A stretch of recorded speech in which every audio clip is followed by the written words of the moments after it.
أعوذ بالله من الشيطان الرجيم بسم الله الرحمن الرحيم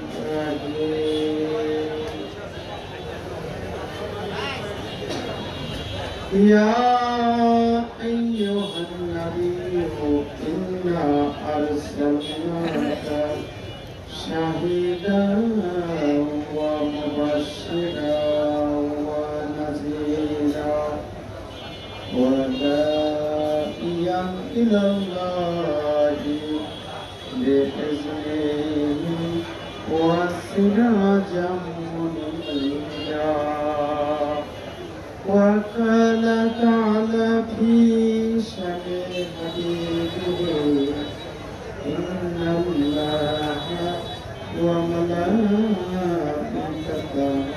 يصلون على النبي يا أيها الذين آمنوا صلوا عليه وسلموا تسليما اللهم صل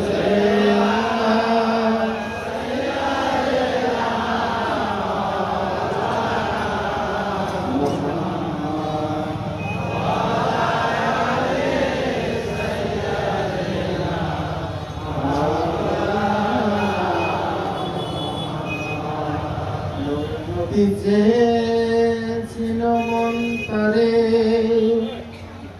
সে যে মদিনায় অবতারি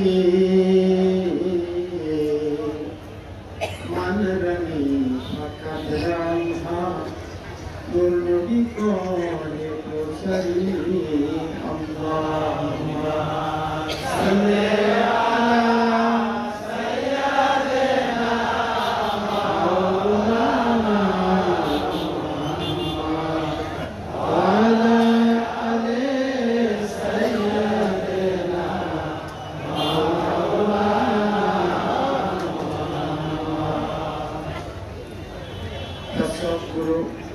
পূর্ববঙ্গের অলিদের অন্যতম প্রতিনিধি হযরত খাজা শাহসুফি দেওয়ান আব্দুর রশিদ আল চিশতি জানি বাবাজানের আজ ৮৬তম পবিত্র ওরস মোবারক অনুষ্ঠিত হচ্ছে। আমি শ্রদ্ধা করে স্মরণ করছি আমাদের চিৎকার মাটিকে চিৎকার শরীর বলা হয় যে অলিদের আগমনী সেই হযরত খাজা শাহসুফি আহমদ কাউসার জিন্দা সাহেব হযরত খাজা শাহসুফি আহমদ গফুর শাহ চিশতি জানি রহমাতুল্লাহ হযরত খাজা শাহসুফি বহার শাহ হযরত খাজা শাহসুফি ইয়ানামুল শাহ রহমাতুল্লাহ এবং সেই সাথে দরবারে দেওয়ান শাহজাদা হযরত খাজা শাহসুফি আনসার আলী ওরফে আসির আলী চিশতি রহমাতুল্লাহ এবং আমি আমার এই জগাজির ব্যক্তি যে পদবি এগিয়ে দেওয়ার কারণে যতটুকু পেরেছি সম্ভব হয়নি, তো সেই মুর্শিদ কেবলা মহান মুর্শিদ কেবলা গোলাম কিবরিয়া ওরফে মহিউদ্দিন আল চিশতির জন্য তাকে শ্রদ্ধা করে স্মরণ করে তার পদবী নুরানি কদমে মস্তক ধন্যবাদ করে এবং বর্তমানে দরবার শরীফে দুইজন ভক্তদের নয়নমণি আমাদের নয়নমণি সেই হযরত খাজা শাহসুফি সৈয়দ আবুল বাশার আল চিশতি জানি আমার শ্রদ্ধা শাসক এবং হযরত খাজা শাহসুফি সৈয়দ গোলাম মুস্তাফা আল চিশতি জানি আমার শ্রদ্ধা নিয়ে থাকেন। এবং আমি আরো স্মরণ করছি হযরত খাজা শাহসুফি বুলবুল আহমেদ আল চিশতি জানি আমার অত্যন্ত শ্রদ্ধাভাজন ভাইজান আমার সকলে হাজার এখানে উপস্থিত হয়েছেন। আমার ভাইজান হযরত খাজা শাহসুফি দাউদ হুসাইন আল চিশতি জানি সাহেব এবং এখানে আরো অনেক উলামায়ে কেরাম এখানে যারা উপস্থিত হয়েছেন আমি জানি তাদের অনেক পীর মাশায়েখ যাদের পিছনে অনেক বক্তব্য চলাফেরা করে আমি তাদের সামনে কথা বলার মতো কোনো যোগ্যতা রাখি না। আমার তরফ থেকে তাদের সকলের প্রতি আমার প্রেম ভালোবাসা শ্রদ্ধা নিবেদন করি। একটি কথা বলার জন্য আপনাদের আছেন। আমি ইচ্ছা করলে কিছু বলতে পারবো না যদি আমার বয়ানের তরফ থেকে কিছু না আসে। তো আমি এতক্ষণ আলোচনা শুনলাম, একবার শেষে দেওয়া হয়েছে একরকম অত্যন্ত জ্ঞানগর্ভ আলোচনা হয়েছে। মেলাদ কিয়াম আমার মৌলানা মুবাজ্জের হোসেন চিশতি ভাইজান তিনি এই নবীর নূর সম্পর্কে আলোচনা করেছেন। যাই হোক, আমিও কোরআন থেকে আয়াত আলোচনা করলাম, সেটা হলো আল্লাহ বলতেছেন ইয়া আইয়ুহান নাবিয়্যু ইন্না আরসালনাকা শাহীদাও ওয়া মুবাশশিরান ওয়া নাযীরা। এইটুকু আলোচনা করার চেষ্টা করছি। হে নবী, খেয়াল করুন, হে নবী, হে প্রিয় নবী, আপনাকে আরসালনাকা, আমরা আপনাকে প্রেরণ করলাম, রাসূল করলাম। কাকে? নবীকে। ইয়া আইয়ুহান নাবিয়্যু, এখানে কিন্তু রাসূল বলে ডাক দেওয়া হয় নাই, বুদ্ধি খাটাই বুঝতে হবে। এখানে একটি সূক্ষ্ম দেহ, জটিল দেহকে এই আরেকটা নজরের মধ্যে আগুন, পানি, মাটি, বাতাস এই বস্তু মণ্ডিত করে সেই সিরাজান মুনিরা সেই নূরি দেহকে, এই জ্যোতি দেহকে এই বস্তু দেহে প্রকাশ করবে। প্রকাশ করলেন সেই কথা আল্লাহ কত কৌশলে বলে আল্লাহু আকবার। এই জন্য আমি দরুদ শরীফ পড়তে পড়তে বলতেছিলাম, আমার দেওয়ান বাবার কালাম কিন্তু চিনলেন আমার নূর নবীকে, সে যে মদিনায় অবতারী মান রানী ফাকাদ রাল হক, নূর নবী ওহে প্রচারী। কোন আরবে, সৌদি আরবে যেরকম একজন বাসারি লোক এসেছে, তদ্রুপ ভাবে এইরকম দেহ আরো, এই দেহ বাড়বে। দেওয়ান শাসক আব্দুর রশিদ আল সিস্তির বাবাদান বলেছে, এ দেশে আসিতে ঘুরেছি কত পথে, নাগর দোলায় চৈরা নাগর ঘুরেছে মতে। কোন দেশে? মৃত্যুকে জয় করা, মৃত্যুঞ্জয় হওয়ার, আল্লাহর একজন উচ্চ পদস্থ প্রতিনিধি হওয়ার, এই মঞ্জের লাভ করার জন্য উনি বলতেছে, আমি বহু চরক গাছের মধ্যে নাগর দোলায় যেমন নাকি অনেকে খেলা করে না, একবার উপরে যায় একবার নিচে আসে, একবার উড়ে যায় একবার নজরে আসে, তদ্রুপ ভাবে দেওয়ান বাবু বলতেছে, এই দেশে আমি পরিপূর্ণ মুক্তির দরজা পাওয়ার জন্য আমি এসেছি। তাহলে দেওয়ান বাবার আরেক নজরের মধ্যে জ্যোতির দেহ রূপে নিশ্চয় ওই নূর নবীর নূরীদের আগমন করেছে। যারা ওই দেওয়ান বাবাকে দেখেছে, যারা তার মুর্শিদকে পরিপূর্ণ একিরে দেখেছে, তাদের রাসূল দেখার জন্য তেমন কোনো বাকি নাই। এই জন্য আল্লাহ বলতেছেন, আমি নবীকে প্রেরণ করলাম। ইয়া আইয়ুহান নাবিয়্যু ইন্না আরসালনাকা শাহীদা, কি রূপে? সাক্ষী রূপে। শাহীদা মানে কি? সাক্ষী। মুবাশশিরা, সুসংবাদদাতা। আমাদের সুসংবাদ কে দিয়েছে? যেই নবীকে রাসূল রূপে প্রেরণ করলো সেই রাসূল দিয়েছে, ঠিক না? ওয়া নাযীরা, আমি কি আমল করি, আমার নবী জানে, আমার মুর্শিদ জানে, আমার রাসূল জানে, ঠিক না? এই জন্য আমার আমল সম্পর্কে, ভক্তের আমল সম্পর্কে একজন মুর্শিদ পূর্ণ ওয়াকিবহাল, তিনি কি করে না করে তাহা তিনি মুর্শিদ কি করে জানে, ঠিক না? নাকি বিশ্বাস করেন না? দেওয়ান বাবা বলেছে কি, আমার মন যতই চতুর ততই ফতুর, চালাকি মন আর কইরো না, শোনো রে চতুরালি তোমায় বলি, আবেদের আর নাই ভাবনা। পাখিটা কি করে?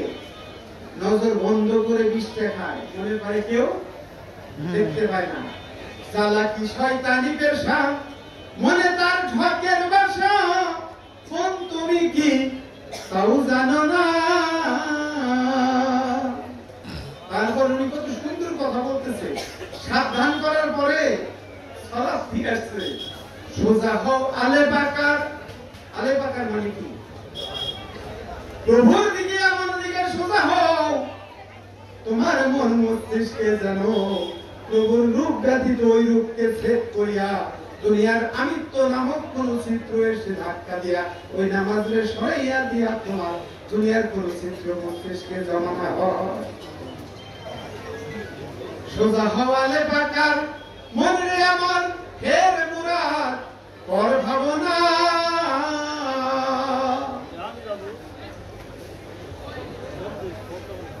তারপরে সেজদাতে মিম হয়ে দেখো সে আহাত রূপে কি কারখানা, তাহলে সেও দম টানিয়া দিন দুনিয়া 14 ভুবন পরফানা। দেওয়ানে রশিদ বলে মুর্শিদ ভুললে হয় না কারো উপাসনা। আমার মন যতই চতুর ততই ফতুর, চালাকি মন আর করুণা। একবার আমি বন্ধুরে ভালোবাসি না, তার সামনে গেলাম, খুব প্রেম দেখাইলাম, লাভ হবে? আমি যদি দূরেও থাকি, আমি যদি হুজুরে হাজির থাকি, আমার তরিক তোলার সম্ভাবনা নাই। আর যদি আমি কাছে থেকে আমার মন মগজ যদি আমার সেই দিকে না থাকে, অন্যদিকে থাকে, এইখানে অনেক লোক বসে আছে যারা আমার দিকে তাকায় আছে, কিন্তু আমার কথা শুনতেছে না। বেজন এরকমও আছে, কারণ যদিও তাকে আছে তার মন মস্তিষ্ক হয়তো অন্যদিকে কাজ করতেছে। এরকম একটু থাকতে পারে, এই জন্য শুধুমাত্র চোখ দেখে না। কোরআনে আয়াত এসেছে, হে নবী আপনার দিকে তারা তাকিয়ে আছে, আবু জাহেল আবু লাহাব আপনার দিকে তাকিয়ে আছে। আপনি কি মনে করেন তারা আপনাকে দেখে? তারা তাকিয়ে আছে কিন্তু আপনাকে দেখে না। আমার কথা বলবি, এই জন্য গুরুকে ভালোবাসতে হবে ভালোবাসার মতো। যত দূরেই থাকি আমি যেন হুজুরে হাজির থাকি, তাই না? হাজির বান্দার নাই অপরাধ, জানিলাম মনেতে রে হাজির হইলাম হুজুরেতে। কত সুন্দর কথা। যে ব্যক্তি হুজুরে হাজির থাকে, দেওয়ান বাবা যদি ঝিটকা শরীর থেকে ডাক দেয়, বরিশাল থেকে সোনামতি হাজির টের পায় আমার গুরু আমার ডাকছে। আর আমিও যতই কথা বলি, অনেক কিছু বলি, কিন্তু নিজের হিসাবপত্র যখন আমি মিলাই তখন আমি দেখি আমার অনেক ভুল। আমি যখন কথা বলি হয়তো অনেক সময় অনেক কথার মধ্যে আমিত্ব প্রকাশ পেয়ে যায়, অনেক সময় হয়তো অহংকার প্রকাশ পেয়ে যায়। নিজের নম্রতা, শ্রদ্ধা, ভালোবাসা, ভক্তি, প্রেম এগুলোর অভাব। কিন্তু এখানে প্রত্যেকটি মানুষ যে আল্লাহর সেও দেখা রূপ থেকে সৃষ্টি, এখানে প্রত্যেকটা মানুষ যে তার আলিমুল সেবাত প্রাপ্ত, হয়তো কোথাও জাগ্রত হওয়ার মাত্রা ভিন্ন ভিন্ন পর্যায়ে থাকতে পারে, তাই না? 7 5 12 কারে সাই আমার সৃষ্টি করে, সেই 5 4 7 সিফাত, এই 12 কারে কালেমার নকশায় সব সৃষ্টি নাকি? এই জন্য আল্লাহ কোরআনে বলেছে, আমি এই আমানত কিসের কথা? আমি আমানত ইন্না আরাদনাল আমানাতা আলাস সামাওয়াতি ওয়াল আরদি ওয়াল জিবালি। আমি এই সামাওয়াত এবং জমিন, আকাশমণ্ডল এবং জমিন এবং পাহাড়কে দিতে চাইলাম, কেউ গ্রহণ করতে চাইল না। কে গ্রহণ করেছে জানেন? হামালাহাল ইনসানু, ইনসান গ্রহণ করেছে। ইনসান, কোরআন বলছে নিজে আল্লাহ ইনসানকে একটু তিরস্কার করেছে, তিরস্কার করে বলেছে সুলমান জাহুলা, অতিশয় জালেম এবং জাহেল। এত বিরিদের জীবির দিল, দেওয়ার পরে বলল জালেম আর জাহেল। কারণ কি জানেন? এই আমানত প্রাপ্ত ব্যক্তি যারা, আমানত রক্ষাকারী ব্যক্তি যারা, তারা সমাজে বর্তমানে ঘুরে বেড়ায়। বর্তমান সমাজ আল্লাহ যে পদবি তাদের দিয়েছে, সেই পদবিতে বর্তমান সমাজে পীর মুর্শিদদের ডাকে কয় যায় একটা জালেম, যায় একটা জাহেল, যায় একটা ভণ্ড, কয় না? দেওয়ান বাবার নামে তিনি যখন বলেছে আমি ডুব দুইয়া রূপ দেখিলাম প্রেম নদীতে, আল্লাহ মুহাম্মদ আদম 3 জন এক নদীতে। তিনি কি 3 জনকে এক বলছে? কথার পেঁয়াজ বুঝতে হবে। তিনি বলেছেন 3 জনই এক নূরেতে, 3 জনের মধ্যে এক নূরের পরিচয় রয়েছে। তবে এই নূরের প্রকাশের মাত্রা ভিন্ন ভিন্নতার কারণে ভিন্ন ভিন্ন নাম হয়েছে। এই বর্ষা হয়েছে, এখন নদীর পদ্মার পানি আর এই খালের পানি এক পানি ঢুকতে না। চোখ আসতেছে না? খালের মুখ বন্ধ হয়ে গেলে কিছুদিন পরে গাড়ি দূষিত হয় না? তাও খালের পানি মোটামুটি ভালো থাকে। পুকুরে যে আটকা পড়ে পাতা পড়ে আর পাচ্ছে না? তদ্রুপ বস্তুবাদী মানুষের মধ্যে আল্লাহর সেই নূর আছে, কিন্তু এটা এমন আবরণে আবরিত হয়ে গেছে তার পরিচয় প্রকাশ করার মতো, পরিচিত করার মতো ব্যবস্থা নাই। অনেকে কয় যে আল্লাহর সামনে নাকি ৭২,০০০ পর্দা। কে বলেছে? আল্লাহর সামনে কোনো পর্দা নয়, পর্দা হলো বান্দার চোখে। খোদাই আছে নিকটেতে,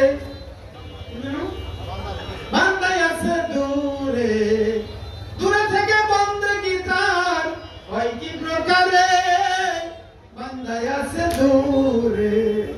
খোদা হলো জাহির, ওয়াল আওয়ালু ওয়াল আখিরু ওয়াল জাহিরু ওয়াল বাতিনু। আল্লাহ যদি জাহির হয়, কুরআন বলে জাহির। আপনি যদি বলে দেখা যায় না, আল্লাহ বলছে প্রকাশিত। প্রকাশিত থাকলে দেখা যাবে কিনা? দেখি না, কারণ আমি দেখার উপযুক্ত কোনো চোখ তৈরি করতে পারি নাই। আল্লাহ বলছে কোন চক্ষু তাকে দেখতে পায় না, কিন্তু সব চোখ দিয়ে আল্লাহ দেখে। কে দেখে? আল্লাহ ভাই। বান্দা যখন নফল ইবাদত করতে থাকে, ইবাদত করতে করতে বান্দায় আমার হয়ে যায়, আমি তখন ওই বান্দার হয়ে যাই। ওই বান্দা হাত দিয়ে ধরে, ওইটা বান্দা ধরে না, আমি ধরি। ওই বান্দা মুখ দিয়ে কথা বলে, ওইটা সে বলে না, আমি বলি। বান্দা চোখ দিয়ে দেখে, সে দেখে না, আমি দেখি। দরদির আমার প্রশ্ন হইল, আল্লাহ যদি চোখ দিয়ে দেখে, তাহলে আল্লাহর দেখতে কি সমস্যা আছে? আল্লাহর চোখ যদি হয়, আল্লাহকে দেখা যাবে, ঠিক না? এই জন্য বলতেছিলাম, আল্লাহ বলল এই আমানত আমি আকাশকে দিলাম, নিল না। জমিনকে দিলাম, নিল না। পাহাড়কে দিলাম, নিল না। আমি আবার কথা বলি, গল্প গুজব, বাকির গল্পগুলো আমার টেস্ট লাগে না। বলেন তো, আকাশকে কি কোনো আমানত দেওয়া সম্ভব? কোরআনে দেখবেন এই সামওয়াতি বললাম না, আকাশমণ্ডল, সামুদ নামে একটা জাতি আছে, আছে না? সামুদ জাতি। এই সামুদ জাতি হইল জ্ঞান বিজ্ঞানে পারদর্শী, কিন্তু আল্লাহর পরিচয় জানে না। আরেকটা জাতি হলো আদ। আদ জাতি, যেই জাতিটা আদ জমি থেকে এসেছে, অর্থাৎ বস্তুবাদী জাতি, দেহবাদী জাতি, দেহ ভোগ করার জাতি, যারা জ্ঞান বিজ্ঞানে পারদর্শী, তারা ওই আমানত গ্রহণ করতে সমর্থ নয়। যারা বস্তুবাদী জাতি, তারাও সমর্থ নয়। যারা পাহাড়ি, ওই জুলকার নাই যেই আবরণ করে, গুরু যে আবরণ কইরা ইয়াজুজ আর মাজুজ রে বন্ধ করছে, আবু জাহেল আবু লাহাব, এই কিসিমের মানুষও এই আমানত গ্রহণ করতে সমর্থ নয়। স্পষ্ট বলে দেই, এই ইনসান আমানত গ্রহণ করেছে, আমানত গ্রহণ করেছে ভক্ত। গুরুকে গুরু বলেছে, বাবা তুই এই রূপ চেয়ে রাখ, ওর ভিতরে আমি একটা আমানত রাখলাম। এই আমানতের যে খেয়ানত করবে, তার সুরক্ষিত থাকবে না। এটা আমার কথা গ্রহণ করলে করেন, না করলে না করেন, আমার কিছু যায় আসে না। এই আমানত যে গ্রহণ করে নাই, যারা বলে মনির হিন্দু বীর্য, এটা নাকি আমানত। আরে বাজান, পশু পক্ষী কোন জায়গায় এই জিনিস নাই? কোথায় নাই? কয় নারীর কাছে হারাইছে, ওই জায়গায় আমার তালাশ করো, বাজার সাবধান। আমার কথায় কষ্ট পাইলে পাবেন, এই লাইনে লোক থাকা পারেন। হ্যাঁ, ওইখানে মন্ত্রসা রহমান বলেছে যে পদ্ম গিরে ফুটে স্রোতের মধ্যে যদি কোনো দেহ ভাঙনশীল হয়, স্রোতস্বিনী হয়, ওই দেহ বাদ না করে নূরে মুহাম্মদের জ্যোতি, ওইখানে ঢেউ খেলবে না, ওইখানে প্রভুর নূর জেগে উঠবে না। কারণ কি? দেহ ভাঙনগ্রস্ত। স্রোতের মধ্যে যে নদীর স্রোত, এই স্রোতের মধ্যে একটা শাপলা দেখাইতে পারবেন? শাপলা পদ্ম ফুটবে বিল ছিঁড়ে নীরব পানির মধ্যে, যেই জায়গায় পানি স্থির হয়েছে। আমার কথায় কষ্ট পান? এইরকম ভাবে ধ্যান জগতে যেই সাধকের ধ্যান চিত্ত স্থির হয়েছে, ওইখানে হলো নূরে মুহাম্মদীর রূপ পদ্ম ফুটেছে। ওইখানে মুহাম্মদী চন্দ্র উদিত হয়েছে। এই চন্দ্রকে মুহাম্মদ বলা হয় না, এইটা আলী রূপ চন্দ্র। এই জন্য বলা হয়েছে নফস চিনলে আল্লাহকে চেনা যায়, প্রভুকে চেনা যায়। মান আরাফা নফসাহু ফাকাদ আরাফা রাব্বাহু। অর্থাৎ এই নূরে মুহাম্মদের জ্যোতি কামেল পুরুষের রূপের মধ্যে, এই জ্যোতি পূর্ণ চন্দ্র রূপে ফুটে ওঠে। এই জন্য বলা হয়েছে ইন্নাকুম সাতারুনা রাব্বাকুম কামা তারুনা হাযাল কামার। যেভাবে আমাদের মাঝে এইমাত্র নারে তাকবীর, নারে তাকবীর, নারে রিসালাত, ইয়া রাসূলুল্লাহ, নারে হায়দারি, ইয়া আলী, ইয়া আলী। আমাদের মাঝে এইমাত্র আমাদের চিন্তা শাহ বাবার দরবার শরীফের প্রতিনিধি বর্তমান মুর্শিদ কেবলা হযরত খাজা শাহ সুফি জাকির হুসাইন মেথু শাহ আমার বাবাজান উপস্থিত হলো। তাকে আমরা সবাই নিয়ে আসন গ্রহণ করার জন্য অনুরোধ করছি এবং আমার কাকা যান হযরত খাজা শাহ সুফি আবুল বাশার চিশতি সাহেব তিনিও এসেছেন। তারপরে অনেক প্রয়োজন উনি অনেক বারে বারে উঠেছেন। যা হোক, তাহলে আমি যে কথা বলতেছিলাম, যেই বস্তু আমানত সেটা হলো মুর্শিদ যেটা দিয়েছে, ঠিক কিনা? এই জন্য এটাকে ভোলা যাবে না। এইটাকে প্রথমে দায়মুস সালাত অর্থাৎ সার্বক্ষণিকভাবে ধরে রাখতে হবে। কিন্তু কোন ব্যক্তি আমার বাজারের যে আরেকজন বাজারের পরিচয় আমি আলোচনা করলাম যে আহমদ কাউসারের উপরে চিন্তা শাহ রহমাতুল্লাহ আলাইহি, তিনি বলেছেন খেসিতে খেসিতে নকশা দিলে তো জমাইবে। ওই রূপ খেসিতে খেসিতে দিলে জমা করো, যদি জমা হয়ে যায় তখন ওইটা কি করবে? আসর করিবে। তখন দেহের মধ্যে কার্যক্রম করবে।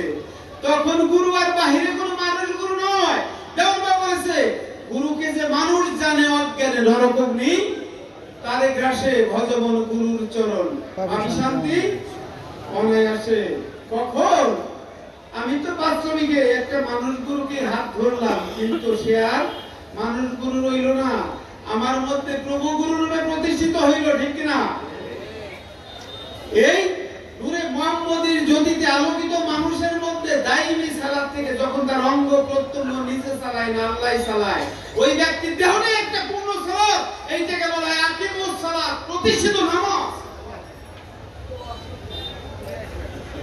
যখন প্রতিষ্ঠিত নামাজ হয় ওই লোকে দুনিয়ার বস্তু ভোগ করে না, ভোগ আছে না, কামাই রোজগার করে না, পোলাপান আছে না।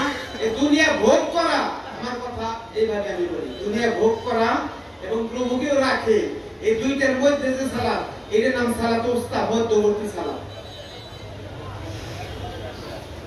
এইখানে তো আরেকবারে এমন কোন আলোচনা করার উপায় নাই একটা মাহফিলে।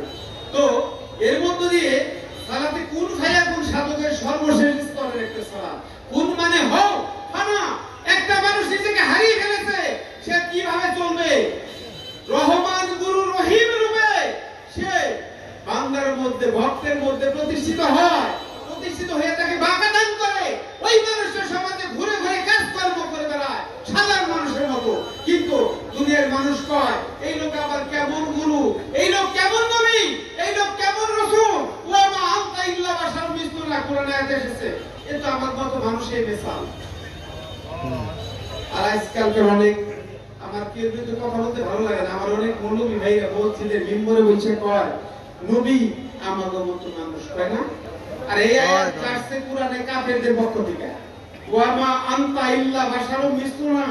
এখন তো নেটের জামানা, চলে যাবে কথা। আমি যদি ভুল বলি এটা দলিল দিতে হবে না? কাফেররা বলতো এই আবার কেমন নবী, হাটে বাজারে চলে, পোলাপান আছে, সন্তান জন্ম দেয়, খানা খায়, ও তো নবী যদি হয় আল্লাহর কথা কয় চাইলে দিব, ঠিক কাজ করে কেন? কেমন নবী? এটা আমাদের মতই। আল্লাহ উত্তরে বলে দিয়েছেন, নবী বলুন কুল ইন্নামা আনা বাশারুম মিসলুকুম, দেখতে আমি তোমাদের মতই মানুষের মেসাল, ইউহা ইলাইয়া আন্নামা ইলাহুকুম ইলাহু ওয়াহিদ। আল্লাহু আকবার। আমার রব তোমার রব, তোমার প্রভু আমার প্রভু যদি একজন। আমি আমার প্রভুর পরিচয় জানি, আমার প্রভু আমারে ওহী দেয়। আল্লাহর ওলি ওহী ইলহাম থেকে কথা বলেন, তার কথা আমার কথা একদিন একরকম হতে পারে না। জীবনে কোরআন পড়ে নাই, সে কালাম লিখেছে, গজল লিখেছে, কোরআনের একটা আয়াতের বিপক্ষে যায় না, ঠিক কিনা? দেওয়া লিখলো দিল আছে দিল বুঝে না, চক্ষু আছে দেখতে পাই না, কর্ণ আছে শোনে না রে,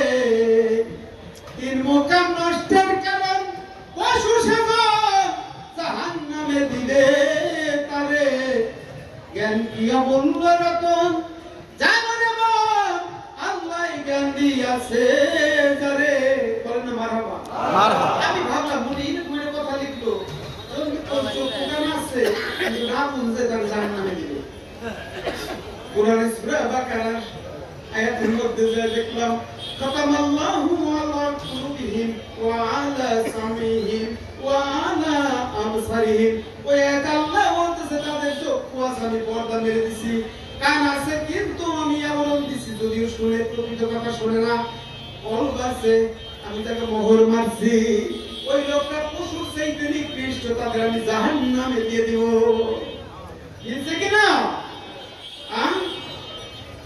বুঝছে তো নবী কোন বিশ্ববিদ্যালয়ে পড়ছে না সব জানতো কিনা দিনের সুলতান হযরত নবী পাঠশালাতে লেখাপড়া শিখে নাই রে ও সেই এলেমের দরিয়া ছিল সব জানিত উম্মি নবী বলে তারে তুমি বলতেছে যে সব জানতো আল্লাহ জ্ঞান দান করেছে নবী রাসূলকে পাঠশালায় পড়া দরকার নাই তদ্রূপ ভাবে আল্লাহর ওলিগণ মুর্শিদের মধ্য দিয়ে বাতিনি ভাবে সিনার তালিম প্রাপ্ত তাদের কথা কোরআনের কথা তাদের কথাই আল্লাহর কোরআন অভিন্ন কথা ঠিক না এইজন্য যে সত্যকে চিনেছে যে মাহফুজি কোরআনের জ্ঞান প্রাপ্ত হয়েছে তার কোনো টেনশন নাই অনেক ভাই বলতেছিল যে মাহফুজি কোরআন সারা কোরআন আছে কোরআন তো 5 দপ্তরে কোরআন হলো 5 দপ্তরে তাই না এই কাগজের পাতায় যে এটা কি আমাদের জমি জমা দলিল কোথায় থাকে বাড়িতে থাকে না বাক্সের মধ্যে বন্দী করে থাকে কিন্তু ওই দলিল না থাকলে কিন্তু আপনি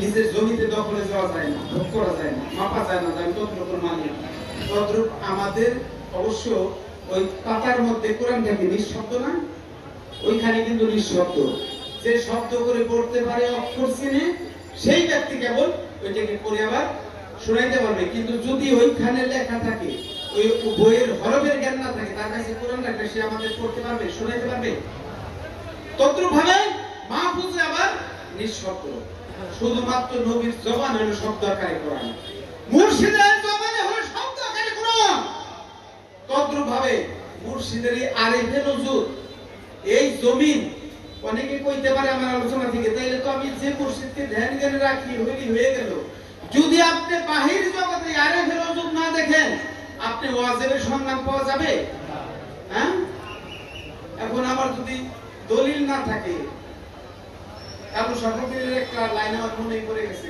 একটু বলবো নির্বাণ ধরে দুই নয়নে নির্বাণ ধরে দুই নয়নে ভুইল নাম তাহারে দুই নয়ন মানে কি বাইরে একটা চোখ তাদের জায়গায় বসে রয়েছি ভিতরে ভিতরে আরেকটা চোখ ভিতরে আরেকটা চোখ ভিতরে আরেকটা চোখ তো বাহিরের চোখ ভিতরের চোখ দুইটা চোখ তো দিদিক যদি দুই চোখে ঠিক না হয় কাজ হবে ধরো দিদিকে আমাদের খেয়াল করে এই জন্য যদি আমার দেহের মধ্যে আমার এই আরেফে নজুদের দলিল না থাকে তাহলে কি আমি ওয়াজিব পাবো হ্যাঁ দেওয়ান বাবা বলেছে কি ওয়াজিব সবুত করে করো তারি উপাসনা ও তারেন কান দেখে রইলে ভুলে সেই রূপের আর কুল পাবি না তারে দেখবি যদি মন রসনা কর গুরু পদে উপাসনা আসলে দেওয়ান বাবার যারা প্রেমী আশেকের কোনো আইন নাই নাচে তার কাছে অন্য কোন মানুষের প্রেমের কথা বললে ভালো লাগবে না কারণ সে যার আশেক সে যার পাগল তারা ছাড়া সে আর কিছু বুঝবে না এইটাই সাধারণ হওয়া উচিত মজনুকে বললো মজনুরে কাবা ঘরের গিলাম ধরে একবার বল সারা জীবন ভুল বলেছিস লাইলি লাইলি বলে। তুই বল আমি ভুল বলেছি। মজনু বলল আমি এই আল্লাহর আমি কোনদিন দেখি নাই, চিনি না, কিন্তু দেখছি লাইলি। তোমরা বলো আল্লাহ যদি আমার কাছে আসতে চায় তাহলে যেন আমার লাইলি রূপ ধরে আসে। আমি লাইলিকে ভুলতে পারবো না। ওই দেশের বাদশা বলল লাইলি তুমি এমন কোন সুন্দরী নাও, তোমার দেখলে আমার ভিতরে কোনো ভাব উদয় হয় না। কিন্তু লাইলি কি বলল? মাওলানা জালালউদ্দিন রুমির মস্তবের ভাষায়, বাখুদি তু লেকে মজনু বেখুদা দার তরিকে ইশকে বেদারি বদাস। হে বাচ্চা রে, তুমি যে বলতেছো আমার রূপ সৌন্দর্যের কথা, তুমি আমার দেহ ভোগের কথা চিন্তা করো। আমার মজনু আমার দেহটা ভোগের কথা চিন্তা করে না। ও আমি লাইলির মধ্যে ওর লাইলা হারে পায়। আমি মজনুর জন্য পাগল, মজনু মাসুক আমি আসে। মজনু আমার জন্য পাগল, আমি মাসুক মজনু আসে। দুইজনের মধ্য দিয়ে দুইজন আমরা মহান প্রভুকে পেয়েছি। এই ঘটনার প্রেক্ষিতে একটা ঘটনা বলে শেষ করতে চাই। মনে পড়ে গেছে বাবা শাহ সাফাতুল্লাহ কুতুব আলম রাহমাতুল্লাহ আলাইহি সাফাতুল মিসকিন কিতাবের মধ্যে একটা ঘটনা উল্লেখ করেছে, হয়তো অনেকে জানতে পারেন।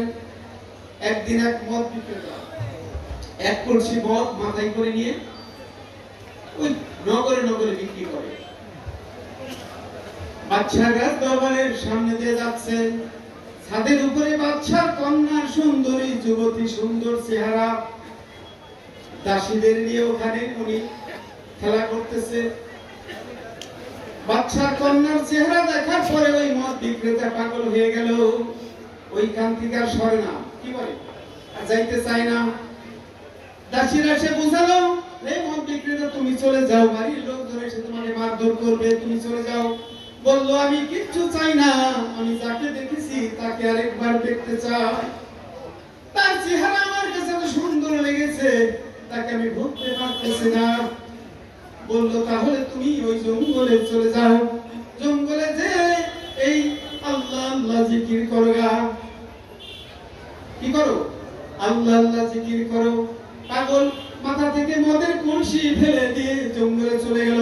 জঙ্গলে যাওয়ার পরে ওইখানে যে তিনি ওই রাজকন্যার কথা চোখের মধ্যে গেঁথে গেছে, বলতে পারে না। আর যখন জিকির করে আল্লাহ আল্লাহ আল্লাহ আল্লাহ এরকম জিকির করতেছে। দীর্ঘদিন চলে গেছে, লোকজনের মধ্যে বলাবলি শুরু হয়ে গেল। জঙ্গলের মধ্যে নতুন এক পাগল এসেছে, সে শুধুমাত্র আল্লাহ আল্লাহ জিকির করে। কিছু লোকে তাকে খাবার দিয়ে যায়। চল যাই আমরা দেখে আসি। রাজার কন্যা এবং দাসীগণ নিয়ে অনেকদিন পর ওখানে গেছে, দেখে আসি। কারণ তারা তো জানে যে আমাদের কারণে পাগল হয়েছে। লোকটা এরকম পাগল হলো, একবার দেখা দিয়ে আসি, চলে যায়। যাই বলতেছে, পাগল রে, তুমি যার জন্য পাগল হয়েছো এইখানে জিকির করতে বলছি আমরা, তুমি জিকির করতেছো। সেই রাজকন্যা এসেছে, তাকে চেয়ে দেখো। এখন রাজকন্যাকে চেয়ে দেখে বলে, তোমাকে আমি চিনি না, চিনি না, চলে যাও। তোমাকে আমি চিনি না, আমি আমার আল্লাহকে চিনে ফেলেছি। সুবহানাল্লাহ। শাহ সাফাতুল্লাহ কুতুব আলম রাহমাতুল্লাহ আলাইহি এই কিতাব লিখতে যায়, তিনি বলেন, না জানো কাহিনী হা নসিহত হয়, নকল করিতে ভাই আসলে পৌঁছায়। সুবহানাল্লাহ সুবহানাল্লাহ। অদ্ভুত ভাবে একজন মানুষ গুরু এয়ারে ফেলোজোফ, এইটা যদিও জমির নকল, কিন্তু নিজের মধ্যে যখন প্রতিষ্ঠিত হয়ে যায় তা আসল রূপে প্রতিষ্ঠিত হয়। সুবহানাল্লাহ। দুনিয়ার গুরুরা যদি জগৎ ছেড়ে আগেও চলে যায়, শেষ কথা। দুনিয়ার গুরুটা যদি ইউনুস করে চলে যায়, আপনার আমার গুরু যে আমানত দান করলো তাকে যদি রক্ষা করে চলি, সেটাকে যদি ধারণ করি, আমার ইহকাল পরকালের জন্য কোনো টেনশন থাকার কথা না, ঠিক কিনা? যদি আমরা ভুলে যাই, যখন কঠিন বিপদ হাজির হবে, বাতাসের খেলা শুরু হবে, খেলার চলা পোলা কাপা জমহাই, এই দেহ জগতে বাতাসের আঘাত আসবে, সেই দিন দয়াল দরদি নূর নবী রহমাতুল লিল আলামিন দয়াল মুর্শিদের রূপে তরুণী সাজে হাজির হবে। তপ্তর ঘাটে আমার তরুণী ঢুকাই দিছে রে দরদি, তুই আমার তরুণী উঠে চলে আয়। দেওয়ান বাবা বলেছে, যে দেখো আমার মন, ভব পারের তরি পার ঘাটেতে এসেছে, তোমায় পার করে নিতে দয়া গুরু এসেছে। যে দেখো আমার মন, ভব পারের তরি পার ঘাটেতে এসেছে।